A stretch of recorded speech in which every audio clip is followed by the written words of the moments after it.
I am here with Captain Chris Vestal from Sacramento Metro Fire. Captain, you had an interesting note to point out that you also are without power right now.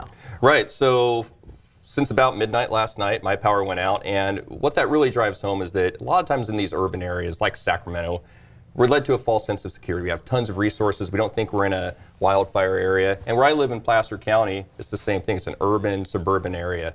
So these aren't things that you typically think of, but you need to think about Ready, Set, Go. It's a program from CAL FIRE, and it's based on the fact that you need to get ready. So get things like generators, food, prepare prior to the incident occurring, whether it's an earthquake, a flood, or now our new disaster, the power shutoff.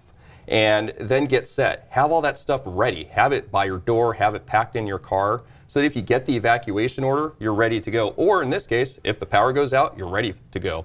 You have the generator already plumbed into your house. You have your food that's not going to spoil, and your medical and medications are able to be properly taken care of as well. Well, let's talk about that, because as we have been talking about folks' ability to use their phones, cell service, what are folks supposed to do in scenarios where you've got extended days where you don't have power and you depend on that for, say, your medical conditions? And two, how are folks to get alerts if they are without power?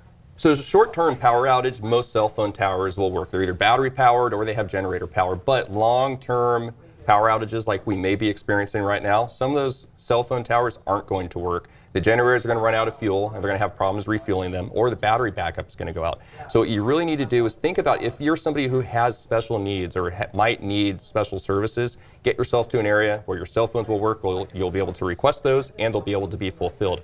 The next thing is think about things that we just saw at gas. Fuel up your cars when these things are coming up, and not just because the power might get shut off, but because you might have to evacuate. And the interesting thing is, you were saying with you're out, but you can look across the street and see others who do have power. It's a little bit frustrating to look right outside your window and you see somebody off in the distance that has power. It's basically your same neighborhood, and you're thinking to yourself, this doesn't make sense. Wow. So looking at the PG&E map a few days ago, okay, I know I'm going to lose power, but everybody's going to lose power. Now, some of my neighbors a couple blocks over have power, so we're relying on them a little bit. Wow. At the same time, a few weeks ago, they were relying on me to give them some of their needs. And so that was one of the things that we were seeing too, stressing that look out for your neighbors during this thing. We don't have a time frame for how long this is going to last, but we thank you for coming in to chat with us about some things that we can do right now to make sure that we are staying safe during what is practically a blackout. Absolutely. You're welcome.